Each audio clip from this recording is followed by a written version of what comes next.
முகமூடி ஹிந்தி, ஆனால் அதில் ஒளிந்திருக்கும் முகம் சமஸ்கிருதம் என்று மும்மொழி கொள்கை குறித்து தமிழ்நாடு முதலமைச்சர் மு.க.ஸ்டாலின் எச்சரித்துள்ளார். இந்தி திணிப்பை எதிர்ப்போம் என்ற தலைப்பில் மொழி போராட்ட வரலாற்று பின்னணியின் 3வது மடலை முரசொலி ஏட்டில் தமது கட்சி தொண்டர்களுக்கு முதலமைச்சர் மு.க.ஸ்டாலின் எழுதியுள்ளார்.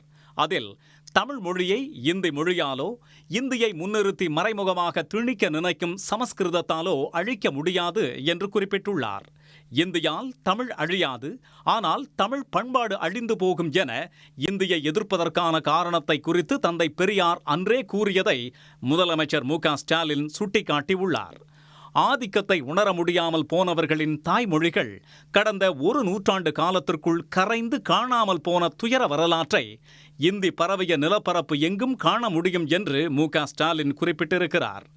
ஒன்றிய பாஜக அரசு கொண்டுவரும் மும்மொழி கொள்கையை தமிழ்நாடு அரசு ஏற்றுக்கொண்டால் சமஸ்கிருதமயமாகும் திட்டம்தான் எதிர்காலத்தில் ஏற்றுக்கொள்ளப்படும் என்றும் முதலமைச்சர் எச்சரித்துள்ளார். வட இந்திய மாநிலங்களில் தாய்மொழிகளாக விளங்கிய மைதிலி, பிரஜ்பாஷா உள்ளிட்ட 25க்கும் மேற்பட்ட மொழிகளை கடந்த 1 நூற்றாண்டு காலத்தில் இந்தி, சமஸ்கிருதம் என்னும் ஆதிக்க மொழிகளின் படையெடுப்பு சிதைத்துவிட்டன என்று அவர் தமது மடலில் குறிப்பிட்டிருக்கிறார். தேசிய கல்விக் கொள்கையில் இந்தி, சமஸ்கிருதம் எங்கே இருக்கிறது என்று கேட்கும் பாஜகவின் கூலிப்படையினர் அயல்நாட்டு மொழியை கூட நீங்கள் கற்கலாம் என்று ஒரு தினுசாக பேசுகிறார்கள் என்று அவர் கூறியிருக்கிறார்.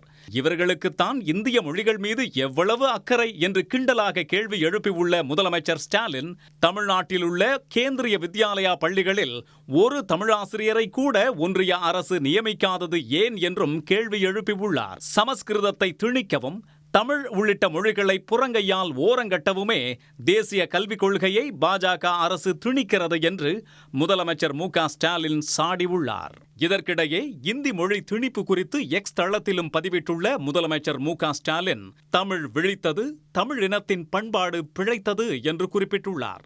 சில மொழிகள் இந்திக்கு இடம் கொடுத்ததால் இருந்த இடம் தெரியாமல் தொலைந்தன என்றும் அவர் சுட்டிக்காட்டியிருக்கிறார்.